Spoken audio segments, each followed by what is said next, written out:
Welcome, Lipstick and Logic. We have some exciting news. This just dropped, and you are going to want to hear about this. Lipstick check? Yeah. That is my lipstick look. Your lipstick looks great, but I'm so excited because you proved something in your lab that everyone's been questioning, everyone's been thinking about, but no one's proven it until your lab just did it. Thank you. And that is what actually happens when you're on GLPs. What happens to the skin? We hear about this Ozempic face or GLP face or people look age. And you and I wrote a paper 2 years ago, and we theorized that it was a reduction in the stem cells, the progenitor cells, or the baby cells within the skin. We theorized that those were being turned down or inhibited. And you just proved, taking biopsies of people, I think their belly, you took patients who were on GLPs, you took 5 biopsies from people on GLPs, 5 biopsies from people not on GLPs, and you actually showed a 4-fold reduction in these stem cells. And the adipose-derived stem cells and stem cells. So Yeah. this is the first paper out there to show that. So for those of you who you hear all this noise out there, people talk about, oh, I think this, I think that. This is not thinking. This is evidence-based. This is science. This is proving. What a concept. Isn't it? I mean, it's like we spend so much time in this field, and like we spend so much time, and everyone's philosophizing. And so people talk and talk and talk, but so few people actually ever prove something with a study. Well, because it requires work. That would be too much to ask. It requires a hypothesis. It requires writing a protocol. It requires all the effort and time that goes into a study, which there's no doubt, time, money, a lot, may fail. So very few people actually put time, energy, and investment into a clinical trial. But once you do a clinical trial, then you can say something with evidence. You can with supporting it. You can back it. And that's what you did. Well, I think more than just to prove, it's to be able to understand. So with an understanding, we can customize treatments better, right? And so that's really the impetus for me. I'm trying to understand, even when prior to this, we have been injecting Sculptra for so many years, right? And I couldn't wrap my head around how there were volumetric differences when, as a dermatologist, I know that can't just be collagen and elastin thickening up the dermis and making the dermis, another millimeter thick when the dermis itself is only 1.5 millimeters thick in the face. So it's like, are we doubling the size of the dermis and that's accounting for the volumetric change in a cheek? That never made sense to me. And so I like to understand what I'm doing. I just don't like to just follow and do what people tell me to do, but I like to understand what I'm doing. So your innate curiosity, you want an answer. I need an answer. I mean, you would know this more than ever. Yes, for good or for worse, I need an answer.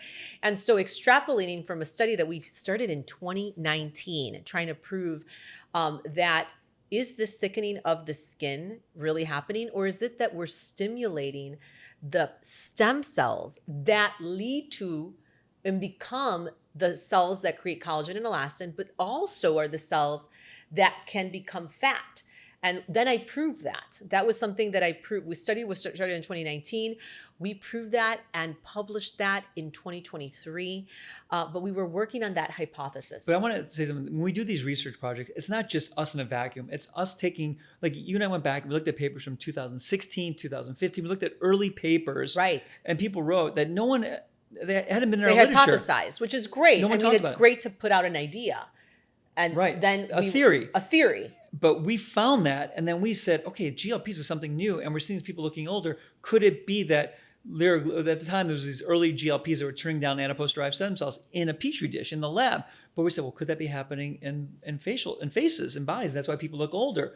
So it was a theory, but it's not just our theory. This is how science works. You build upon theories from the past, and then you come up with a hypothesis, and then you test it. But it wasn't just us talking.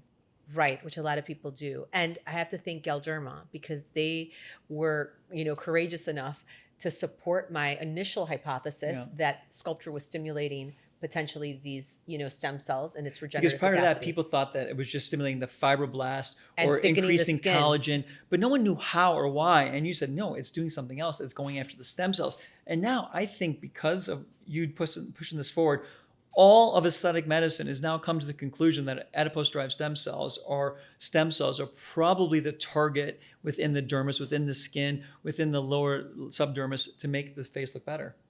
Yeah. So, I mean, that's always been my passion. And I know yours, right? To advance aesthetic medicine. But that requires thinking.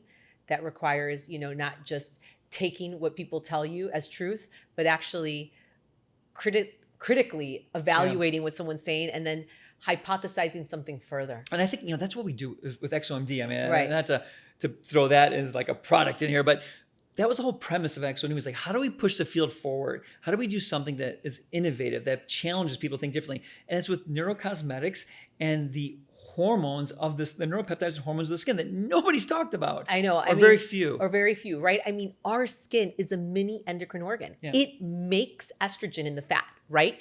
It makes progesterone from cholesterol, again, in the fat. It makes testosterone from DHEA in the fat. And it makes oxytocin in the keratinocytes, the top layer of the skin. Your skin is making all these hormones. It's an endocrine organ. And yet no one is like thinking about how to leverage that, something that's already innately and intrinsically happening. So I think it's always thinking differently about something that we know. In some cases, some people don't know, but taking something that we know and taking it further, asking why. How can I leverage this? How can I make this better so that I can ultimately give my patient a better result, right? Because we do energy-based treatments, we do injectables, and there's a place for all of this. But if the body itself already is making this stuff for us. Right. I remember when I was in medical school, the gut-brain axis became a thing. Yeah. I was like, what? The gut-brain axis? The gut's connected to the brain? I don't get that. And it was such a novel idea, but it was a little bit like, whoa, that's way out there. Now it's pretty well established that there's a gut-brain axis and that you have more serotonin released from your gut than anywhere else in your body. And there's a skin-gut axis, right? We know a lot of people. Now it used to be poo-pooed if somebody said that if they ate too much sugar, they got acne. Right. Now we know that a high glycemic index can definitely participate in causing an acne flare. Or those that potentially drink too much milk, that it can absolutely make your acne worse. Right. Or if you drink alcohol, or you ate spicy foods, or you ate hot foods, that it made your rosacea.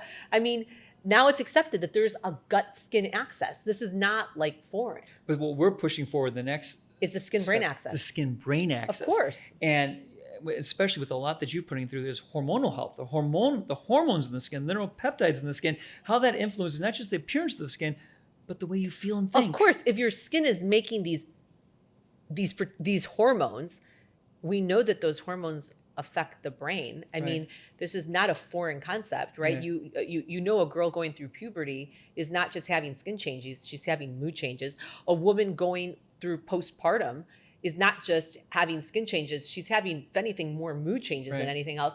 So why wouldn't we believe? Or I know this is like something that we talk about as secondhand knowledge, but again, evaluate it. Right. And so your skin is a big part of this equation. And we're sitting here and talking it's your largest organ. Right. That happens to be creating a bunch of hormones. And we're talking about wrinkles, lines, and folds in aesthetic medicine and topical skincare to get rid of wrinkles, lines, and folds. It's like, are you kidding me? That's so 1990s. It's like putting a bandage on the skin and saying the wrinkle is gone. Right. Of course it's gone because you can't see it. But if you take the bandage off, it's still there. So it's like, what about addressing the underlying cause of what's causing the line and the wrinkle? And working with the neuropeptides and neurohormones of the skin to improve the quality of your skin, but also improve the way you feel about yourself and the way you communicate with others. And that's where we're pushing the field forward right now. And that's why I'm so excited about that. You can tell we're both very passionate about it. Right. But an ExoMD is a manifestation because it was a formulation to push that field forward. And it's not just a product that's like the next product to improve the appearance of your skin, because it does,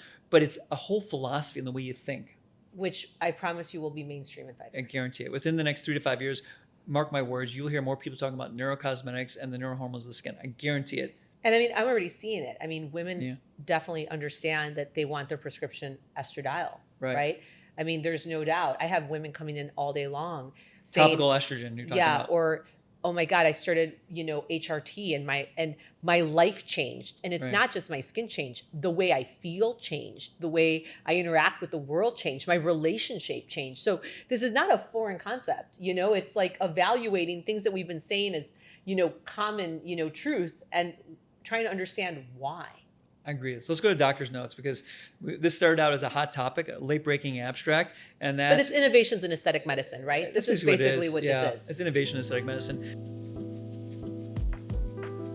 But I want the consumer, the public, to know that we now, for the first time, have a mechanism of action of what causes people to look like they're aging a little bit faster when they're on GLPs, which now means we have solutions, and we know those solutions, which you're testing also.